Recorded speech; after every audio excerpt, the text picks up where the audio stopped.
Ya, selamat malam teman-teman semua. Selamat malam. Kembali lagi. Perkenalkan, saya Satrio Hadikusuma. Hadirnya saya di sini untuk merepresentasikan UAS Manajemen Perawatan Mesin. Jadi perkenalkan, ini nama saya Satrio Hadikusuma dan ini NIM saya. Oke, kita lanjut materinya saja. Baik, yang pertama itu slide pertama itu ada penjelasan kegiatan praktik kerja lapangan. Nah, yang pertama ini praktik kerja lapangan yang saya lakukan itu dilaksanakan pada Duta Hino Tegal yang letaknya di Jalan Cipto Mangunkusumo di pinggir Jalan Pantura tuh di sekitar Kecamatan Margadana. Nah, adapun kegiatan utama yang saya kerjakan yakni ada penggantian oli mesin. Nah, pembersihan filter udara, penggantian filter solar, dan selain itu, kegiatan lain yang dilakukan yaitu mendampingi tim mekanik dalam memantau kondisi kendaraan yang masuk ke dealer dengan menggunakan sistem Hino Dealer Management System. Jadi pakai sistem DMS, Dealer Management System, serta mencatat data greasing dan riwayat kerusakan pada kendaraan dengan melalui Microsoft Excel dan juga spreadsheet seperti itu. Oke, lanjut.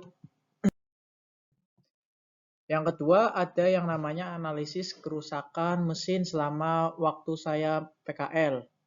Nah, untuk kerusakan yang sering terjadi itu ada beberapa ya yang sering saya temui waktu saya magang.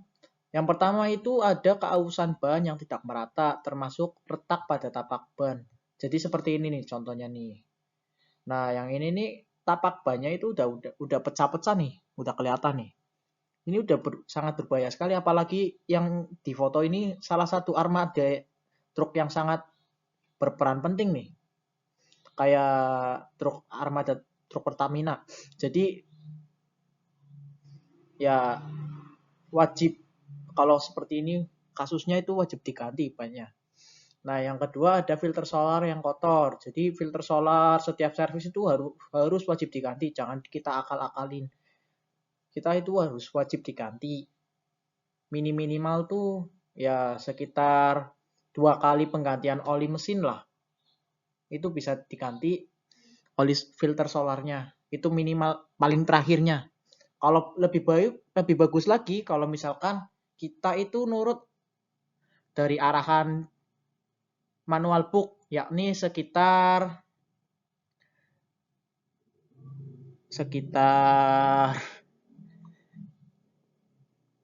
setiap servis ganti oli mesin dan juga itu pembersihan filter solar dan juga filter udara. Lanjut, yang ketiga ada tekanan angin ban yang sesuai spesifikasi ini ya, akan ngaruh ya terhadap kenyamanan pengemudi terutama dan juga keselamatan berkendara. Apabila misalkan nih tekanan angin bannya yang itu terlalu rendah akan menjadi sangat berat ya kan, atau misalkan tekanan angin bannya itu terlalu besar, nanti akan bisa terjadi itu rawan sekali itu pecah ban seperti itu. Jadi ini penyebab kerusakannya ya.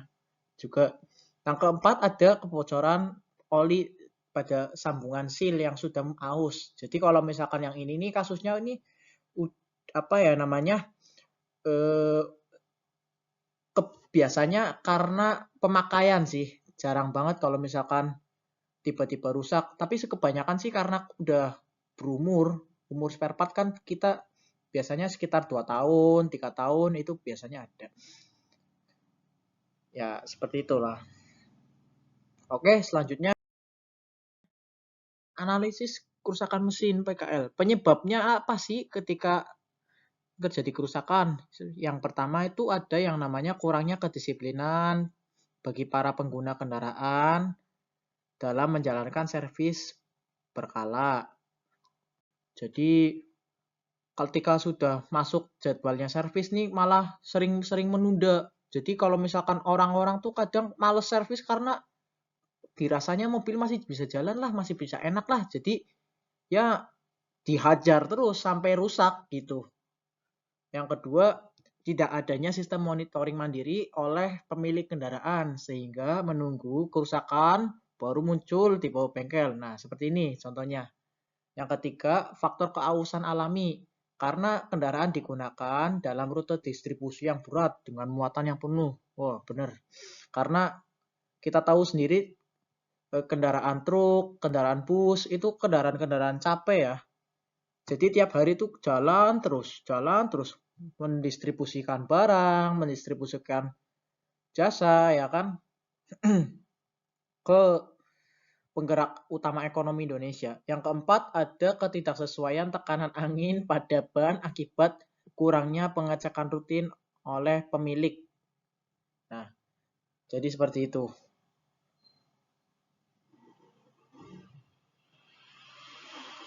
Next. Nah, ada beberapa saran yang bisa kita pelajari. Nah, menurut Anissa pada website McAfee yang dilansir McAfee di apa ya? Terbit pada tahun 2023 itu membahas tips maintenance truk yang benar agar mesin tetap prima dan memberikan tips sebagai berikut. Beliau memberikan tips sebagai berikut. Yang pertama nih, kita wajib periksa dan ganti oli mesin, oli transmisi secara rutin, atau oli gardan. Jadi kita harus menjagalah, merawat kendaraan kita. Seperti halnya servis harus rutin lah. Yang kedua, ada periksa filter udara. Kita periksa filter udara apakah udah kotor banget, apakah masih bisa dibersihkan dengan pakai air gun ya kan. Yang ketiga, perhatikan tekanan ban. Jadi setiap jalan sekitar 10.000 kilo ataupun berapa itu bisa dicek untuk tekanan angin bannya. Kadang kan bisa karena pemakaian bisa akhirnya jadi kempes gitu. Kadang karena pemakaian umur ban juga sudah tua, jadi akhirnya ban tekanan angin ban itu nggak bisa menyimpan di situ di bannya. Yang keempat, cek kualitas bahan bakar. Kalau bisa sih, kalau cek kualitas bahan bakar itu gunakan bahan bakar yang bagus lah. Jangan pakai B30, solar B30. Kalau bisa sih ya Dexlite ya. Sesuaikan dengan regulasi spesifikasi truk Anda dengan contoh kalau misalkan truk Anda itu sudah support Euro 4 minimal ya, Euro 4 ya baiknya sih ya, baiknya jangan pakai biodiesel B30. Minimal ya Dexlite lah. Yang kelima, itu wajib dipatuhi untuk semua bagi itu baik itu pemilik maupun pengemudi ya.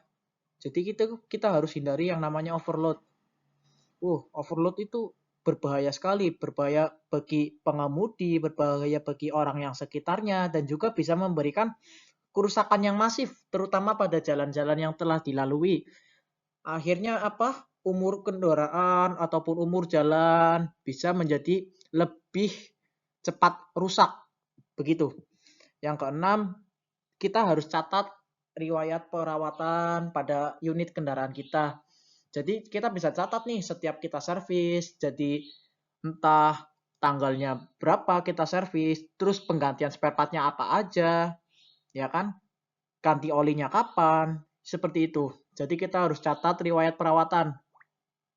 Gunanya sih penting banget sebenarnya ini catat riwayat kendaraan.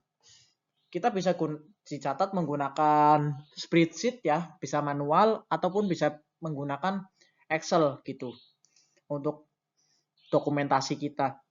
Yang ketujuh, itu lakukan pemeriksaan rutin.